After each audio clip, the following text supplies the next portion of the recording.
ఏపీలో గత 2 రోజుల నుంచి ఎడతెరిపిలేని వర్షాలు కురుస్తున్నాయి. దీంతో వాగులు, వంకలు పొంగి పొర్లుతున్నాయి. చాలా చోట్ల లోతట్టు ప్రాంతాలు పూర్తిగా జలమయమయ్యాయి. పలు ప్రాంతాలను పూర్తిగా వరద నీరు ముంచెత్తుతోంది. ఈ క్రమంలో బాధితులు తీవ్ర భయాందోళనను వ్యక్తం చేస్తున్నారు. గుంటూరు, విజయవాడలో కూడా భారీగా వర్షం కురుస్తోంది.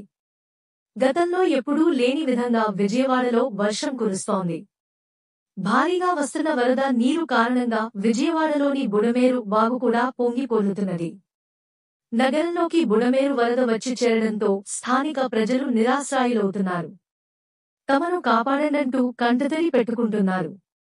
ఈ క్రమంలో సీఎం చంద్రబాబు ఆ వరద ప్రాంతాల్లో ఆదివారం పర్యటించారు. అనంతరం విజయవాడ కలెక్టరేట్లో ఉన్నతాధికారులతో ఆయన సమీక్ష నిర్వహించారు. ఈ సందర్భంగా అధికారులపై ఆయన ఆగ్రహం వ్యక్తం చేశారు. బుడమేరు వరద ప్రాంతాల్లో పరిస్థితిని వివరించడంలో అధికారులు పూర్తిగా విఫలమయ్యారంటూ ఫైర్ అయ్యారు.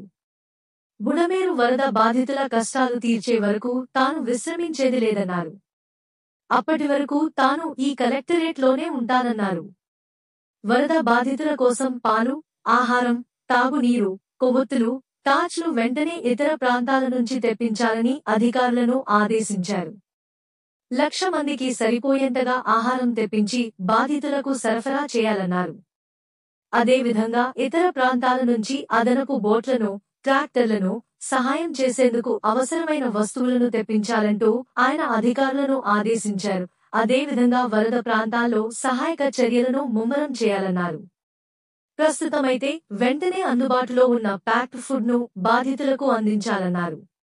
వరద ప్రాంతాల నుంచి వృద్ధులు, చిన్నారులను వెంటనే తరలించాలన్నారు.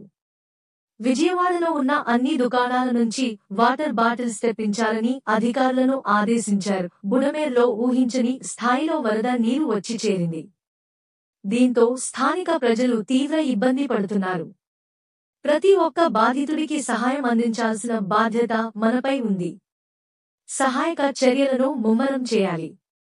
సాయంలో ప్రతి 2 గంటలకు నాకు మార్పు కనిపించాలి. సరఫరా చేయగలిగిన ఏజెన్సీల నుంచి ఆహారం తెప్పించి బాధితులకు అందజేయాలి. అదేవిధంగా నగరంలో ఉన్న అన్ని దుకాణాల నుంచి బిస్కెట్ ప్యాకెట్లు, పాలు తెప్పించి బాధితులకు ఇవ్వండి. ఖర్చు గురించి మీరు అసలే ఆలోచన చేయకండి అంటూ మంత్రులు, అధికారులకు చంద్రబాబు బాధ్యతలు అప్పజెప్పి పంపించారు. నిమిషాల లెక్క అప్పగించిన బాధ్యతలను నెరవేర్చాలంటూ వారిని ఆదేశించారు. విజయవాడలో సాధారణ స్థితి వచ్చేంత వరకు తాను కలెక్టరేట్ నుంచి అడుగు బయటకు పెట్టబోనన్నారు. దీంతో విజయవాడ కలెక్టరేట్ కాస్త ప్రస్తుతం సీఎం తాత్కాలిక కార్యాలయంగా మారింది. సీఎం ఇక్కడే ఉండి పరిస్థితిని సమీక్ష చేస్తానంటూ సీఎం పేర్కొనడంతో అధికారులు ఏర్పాట్లు చేస్తున్నారు.